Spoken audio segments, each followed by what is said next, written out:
eu sou chefe da assessoria internacional do ministro Marinho do Trabalho e Emprego.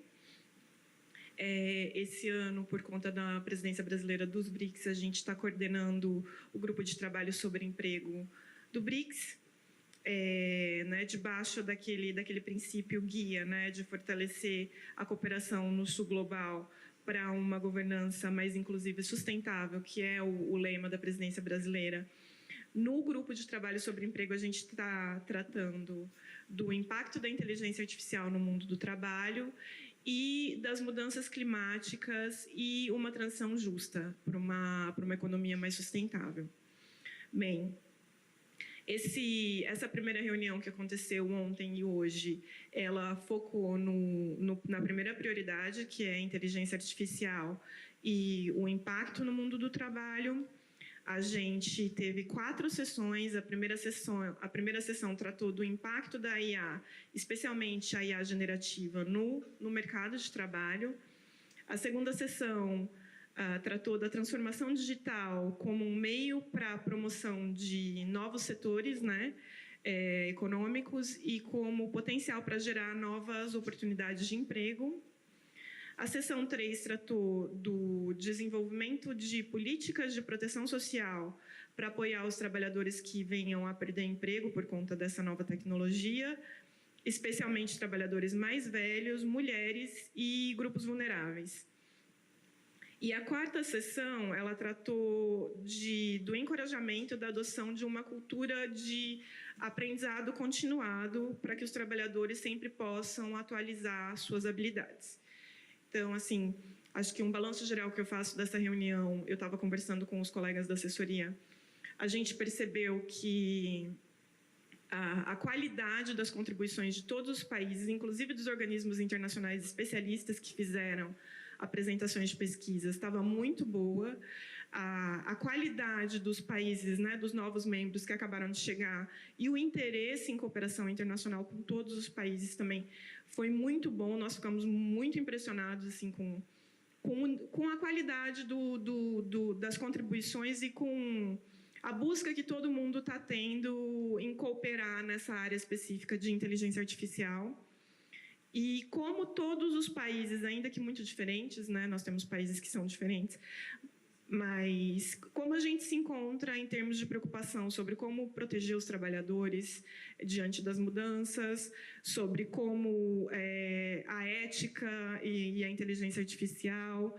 Então, foi o balanço que eu faço dessa primeira reunião é muito bom, a gente está muito feliz e a gente está muito otimista para caminhar para uma declaração de ministros que tenha propostas concretas e objetivas.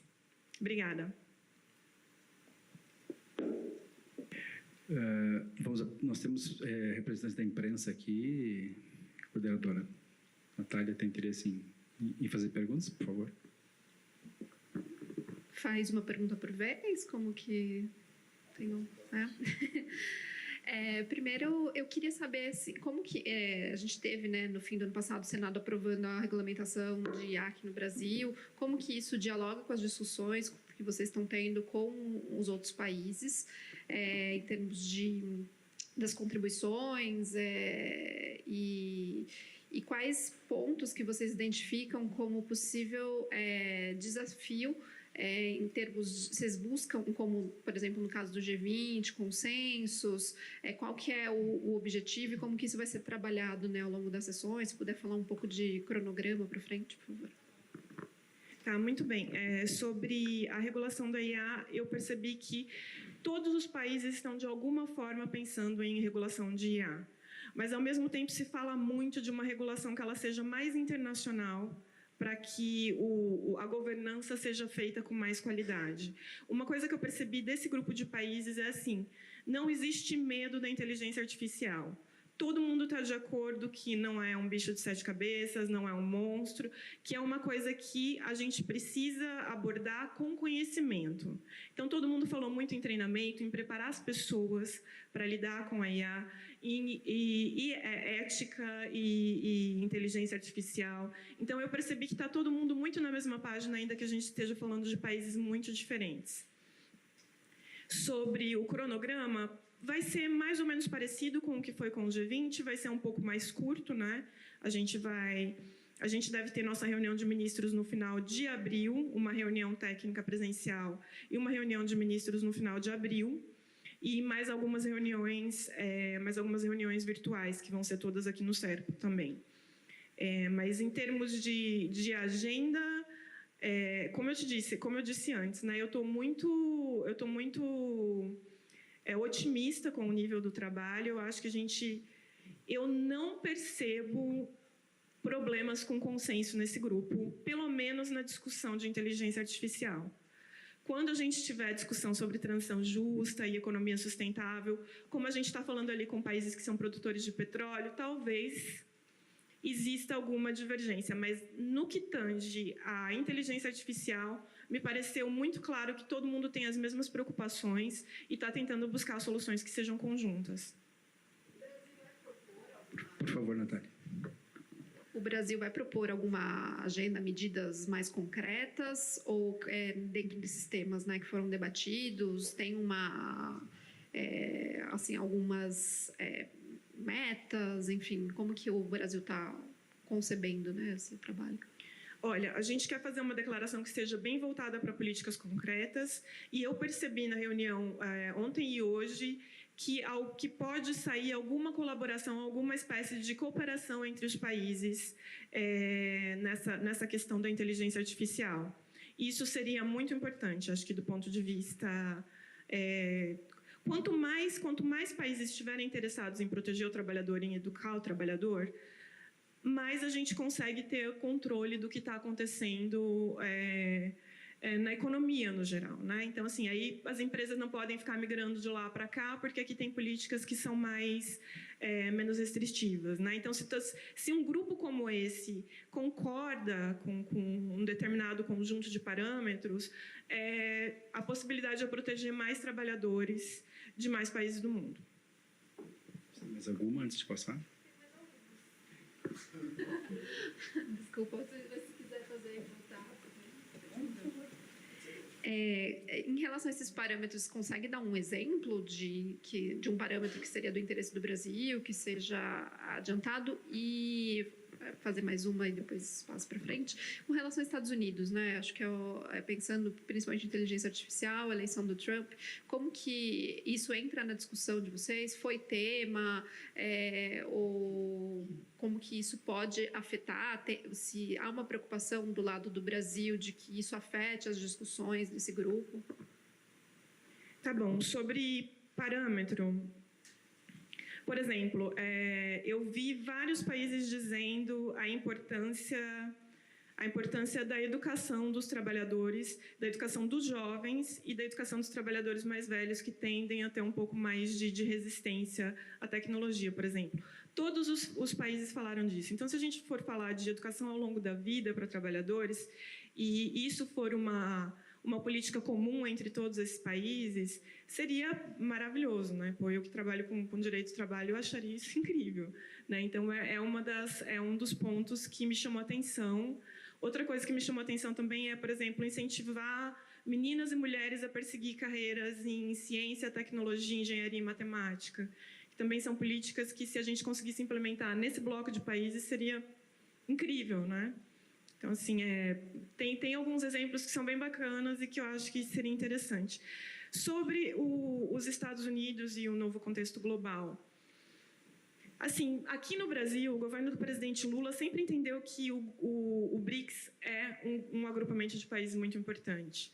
Eu acho que todo esse barulho que tem sido feito, esses comentários que têm sido feitos a respeito do BRICS por parte do presidente norte-americano, valida essa importância, né? Porque se não se tratasse de um grupo com importância e relevância política e econômica, ninguém estaria falando desse grupo, certo? Então, eu acho que isso valida a importância do grupo e valida a abordagem que o governo brasileiro dá ao grupo, a importância que o governo brasileiro dá ao grupo, as prioridades que foram atribuídas e o trabalho que está sendo feito. Eu acho que é isso. Pode afetar o trabalho de alguma forma? Não sei, de paralisação das discussões? acho que não. Eu acho que, muito pelo contrário, eu acho que a tendência é unir mais esses países. Aqui mais uma, por favor. Oi, Pedro Peduzzi, Agência Brasil. A senhora usou uma palavra que o Lula usou quando ele foi perguntado sobre as expectativas aí que ele tem com essas discussões, que ele quer coisa concreta. A senhora falou que tem uma expectativa de que nessa manifestação dos ministros coisas concretas sejam apresentadas, né? A colega já perguntou mais ou menos isso, mas eu queria ir mais assim detalhado nisso.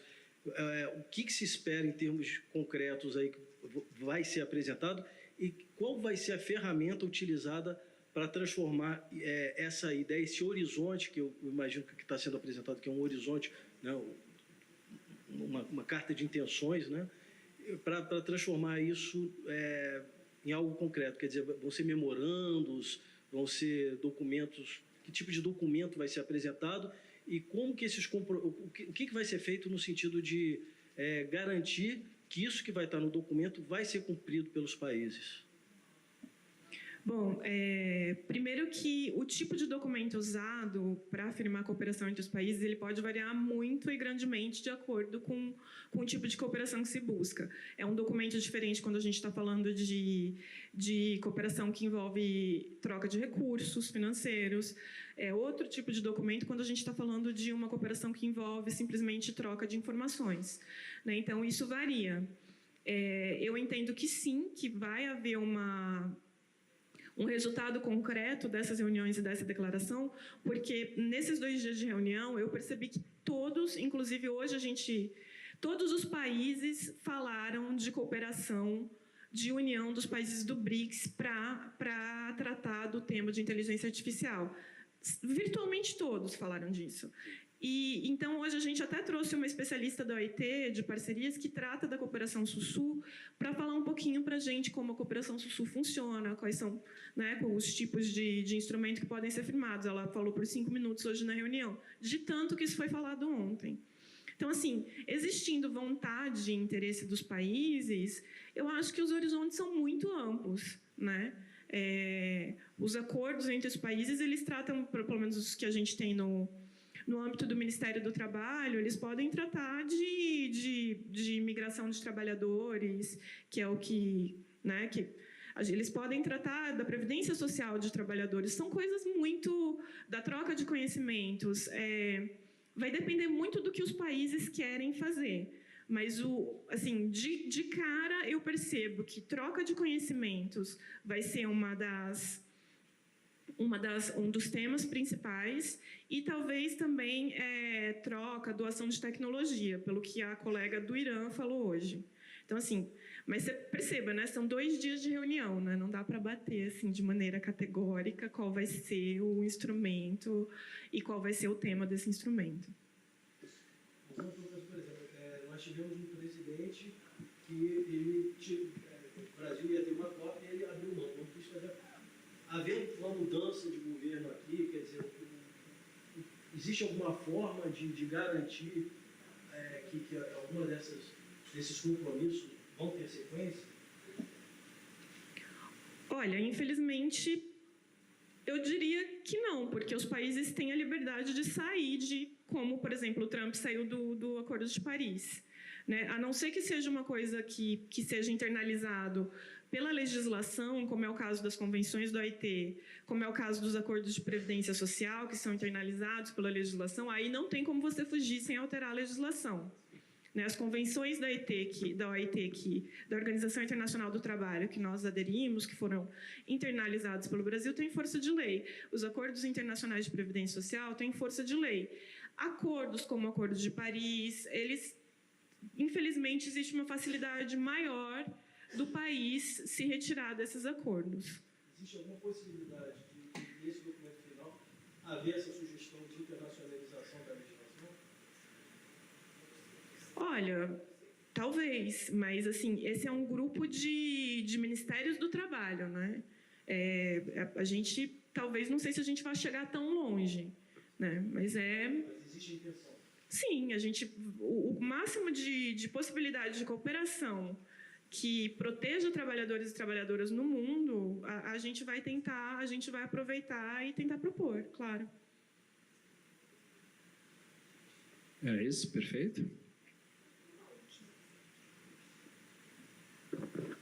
Com relação, justamente, a senhora comentou essa parte de migração de trabalhadores.